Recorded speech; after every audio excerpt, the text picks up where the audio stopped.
Dalam Bapa dan Putra dan Kudus, amin. Allah yang penuh kasih, terima kasih Engkau telah memberikan kepada kami seorang santo yang luar biasa, yang membaharui gereja, yang menjadikan gereja sebagai gereja hamba Allah, servus servorum, di hamba dari hamba. Bantu kami ya Bapa untuk menjadi miskin di hadapan-Mu, bergantung seluruhnya kepadamu. Terpujilah namamu kini dan sepanjang segala masa. Amin. Para saudaraku terkasih dalam Kristus, salah satu sebab mengapa Paus kita memilih Fransiskus menjadi teladan dalam kehidupannya dan mau menyebut sebagai Santo Fransiskus, Paus Fransiskus. Dan ia tidak tinggal di istana Vatikan, tetapi di rumah Sint Marta, rumah untuk para pejabat dan kuria dari Vatikan, bersama mereka, tinggal di tempat yang sederhana. Saya mau mengatakan bahwa inilah zaman di mana kita harus belajar percaya kepada Tuhan, kepada sabda Allah. Belajar menjadi miskin, belajar menjadi rendah hati, belajar untuk juga tidak populer. Ya, pada zamannya pasti dia dihina, diejek, bahkan dia meninggalkan kekayaannya, meninggalkan kemasyurannya, kepopulerannya, dan menjadi miskin. Orang seperti Santo Fransiskus ini adalah orang yang menurut saya boldness, percaya 100% akan sabda Allah. Dia tidak menafsirkan tetapi melakukan apa yang dia merasa bahwa itulah yang harus dijalankan. Ketika dia mendengar bahwa pergilah jualah segala harta milikmu dan ikutilah aku. Dan dia sungguh-sungguh jual, membagikan harta miliknya kepada orang miskin. Sehingga ayahnya marah sebagai pedagang kain sutra. Dan dia meninggalkan orang tuanya di hadapan orang tua dan uskup dengan telanjang.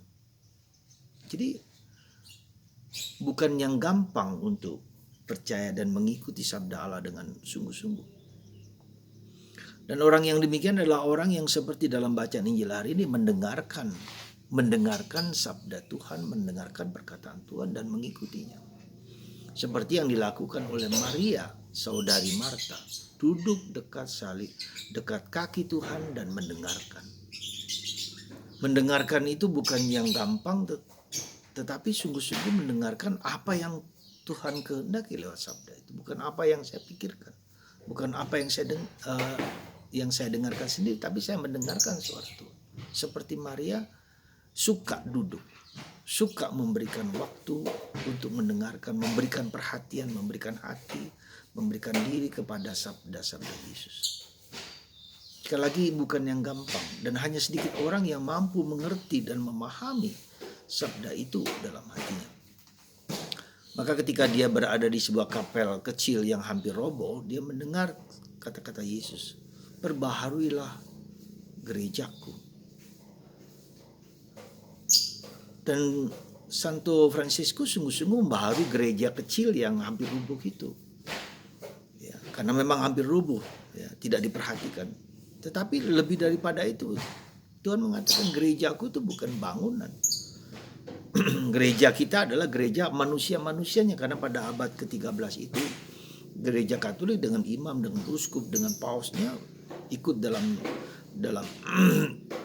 percaturan politik, percaturan ekonomi dunia, menjadi kaya, menjadi sembah, katakanlah segala-gala, menjadi penguasa tunggal yang hebat yang bisa menentukan nasib orang, sehingga kekacauan di mana-mana, kekayaan juga di mana-mana dihancurkan. Dan itulah yang diminta Tuhan, ya, perbaharuilah gerejaku. Maka kita bersyukur kepada Tuhan bahwa Tuhan selalu mengirim orang-orang yang pas pada waktu yang tepat membaharui gereja. Nah, di zaman sekarang ini itulah yang kira-kira dapat kita renungkan, bahwa kita membutuhkan orang-orang Fransiskus, ya, seperti Fransiskus yang mendengarkan sabda Tuhan, ya, dan hidup dalam kemiskinan, dalam ketiadaan, hina dina, ya. Dan bisa kita lihat di dalam sejarah, ya, sungguh-sungguh Fransiskus memiliki jubah yang terbuat dari karung goni. Siapakah yang bisa mampu mengikuti Tuhan dengan cara yang sangat radikal ini? Itulah, ya, bukan yang gampang. Sekali lagi, kita butuh Roh Kudus, kita butuh orang yang nekat seperti Fransiskus Assisi. Nekat dalam arti, ya, nggak peduli dia percaya 100% sebagai Allah, sebagai Bapa yang memperhatikan dia, memperhatikan kita semua. Maka mari saudaraku terkasih, tentu kita bisa saja dipanggil seperti itu karena itu kehendak Tuhan. Seperti halnya juga dalam bacaan pertama hari ini dalam surat Paulus kepada umat di Galatia, Paulus juga tipe seorang seperti Paulus, seperti Fransiskus. Paulus orang yang pandai, yang lebih hebat, lebih jagoan, lebih cemerlang, lebih bright, ya, cerdas, jenius, melepaskan segala sesuatu dan pergi kemana-mana mewartakan Kristus yang tersalib, bukan Kristus yang menang, yang jahat, tapi Kristus yang tersalib. Dia sharingkan bagaimana dia ditangkap oleh Tuhan. Kita bersyukur atas Paulus, kita bersyukur atas Fransiskus Assisi, dan kita bersyukur mungkin atas Anda semua yang ada mendengarkan apa yang saya sampaikan. Untuk hanya pada Tuhan, saya sudah umur 60-an lebih ini. Ya, bukan yang gampang, ya. Harus ada dorongan Roh Kudus yang sungguh-sungguh fanatik, radikal untuk hanya pada Yesus, pada Tuhan, mewartakan Kristus. Bahkan kalau mau jujur, salah satu pengalaman ketika Fransiskus dengan seorang bruder menghampiri seorang raja Kamil, raja Ottoman pada waktu itu, dan dia tidak diapa-apakan hanya dengan memakai jubah yang tidak ada artinya, dan raja menghormatinya. Hanya satu permintaan Fransiskus adalah supaya tempat-tempat suci di Yerusalem tidak dihancur leburkan oleh kekuasaan raja Sarasin saat raja Ottoman itu, dan tidak dilakukan.